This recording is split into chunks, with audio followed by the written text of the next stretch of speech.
ఇక్కడ జరిగిన పరిణామాలు, ఇక్కడ జరిగిన రిజర్వాయర్కు సంబంధించిన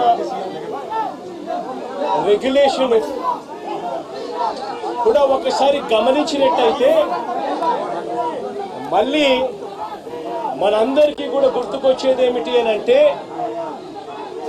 సాక్షాత్తు గతంలో మనం ఏదైతే చూసామో విజయవాడ ఏ మాదిరిగా అయితే అతలాకుతలమైందో అదే రకమైన మోడస్ ఆపరాండా, అదే రకమైన నిర్లక్ష్యం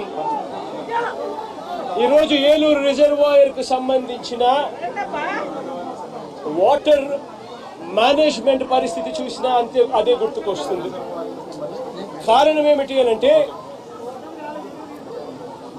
సైక్లోన్ వస్తుంది, డీప్ డిప్రెషన్ కింద కన్వర్ట్ అవుతుంది, భారీగా వర్షాలు పడతాయి అని రాష్ట్ర ప్రభుత్వానికి ఇన్ఫర్మేషన్ ఉంది. రాష్ట్ర ప్రభుత్వానికి 31వ తారీఖునే ఈ రకమైన ఇన్ఫర్మేషన్ రాష్ట్ర ప్రభుత్వానికి ఉంది.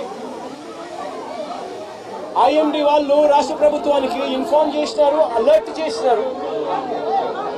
అలర్ట్ చేసేసరికి ఏ ప్రభుత్వమైనా కూడా ఏం చేయాలి, కాలేదా రివ్యూ తీసుకోవాలి, చీఫ్ సెక్రటరీని పిలిపించాలి, ఇరిగేషన్ సెక్రటరీని దాంట్లో భాగస్వామ్యం చేయాలి, ఏ ఏ ప్రాంతాల్లో వర్షాలు పడతాయి అని ఇన్ఫర్మేషన్ మనకున్న నేపథ్యంలో ఆయా జిల్లా కలెక్టర్లను కూడా వీడియో కాన్ఫరెన్స్లలో భాగంగా తీసుకోవాలి.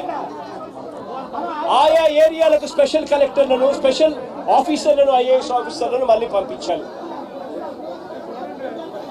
రెవెన్యూ సెక్రటరీ కూడా పార్టిసిపేట్ చేయాలి, హోమ్ సెక్రటరీ కూడా ఆ రివ్యూలో పార్టిసిపేట్ చేయాలి. అలా చేసినప్పుడు ఇరిగేషన్ సెక్రటరీ కలెక్టర్లతో తాను మమేకమైపోయి ఏలేరు రిజర్వాయర్లో ఏ స్థాయిలో నీళ్లున్నాయి, వర్షాలు ఏ స్థాయిలో పడబోతా ఉన్నాయి, ఏ స్థాయిలో నీళ్ల ఇన్ఫ్లో రాబోతా ఉంది, ఆ వచ్చేది ఏలేరు రిజర్వాయర్లో పడినప్పుడు ఆ ఏలేరు రిజర్వాయరు ఆ నీటిని రెగ్యులేట్ చేయగలుగుతుందా, బ్యాలెన్స్ చేయగలుగుతుందా అన్న ఫ్లడ్ కుషన్ ఏలేరు రిజర్వాయర్లో మెయింటైన్ చేయాల్సిన బాధ్యత ఇరిగేషన్ సెక్రటరీది, కలెక్టర్లది. చంద్రబాబు నాయుడు గారికి జ్ఞానోదయం అయి ఉండింటే కొద్దో గొప్ప చంద్రబాబు నాయుడు గారికి మనుషులకు సంబంధించిన మానవతా దృక్పథానికి సంబంధించిన విలువలు తెలుసుంటే తాను ఒక స్పెషల్ ఆఫీసర్ని కూడా, ఐఏఎస్ ఆఫీసర్ని కూడా వేసి వీటిని సూపర్వైజ్ చేస్తాడు. కానీ అన్ఫార్చునేట్గా ఏం జరిగింది, అన్ఫార్చునేట్గా ఇంత ఇన్ఫర్మేషన్ ఉన్నప్పటికీ కూడా ఏలేరు రిజర్వాయర్లో సైక్లోన్ వస్తూ ఉంది, ఆ ప్రాంతానికి అది డీప్ డిప్రెషన్గా మారుతుంది, భారీ వర్షాలు కురుస్తాయి అని చెప్పి తెలిసి ఉన్నా కూడా రిజర్వాయర్లకు సంబంధించిన ఫ్లడ్ కుషన్ మేనేజ్మెంట్ పూర్తిగా గాలికి వదిలేశారు.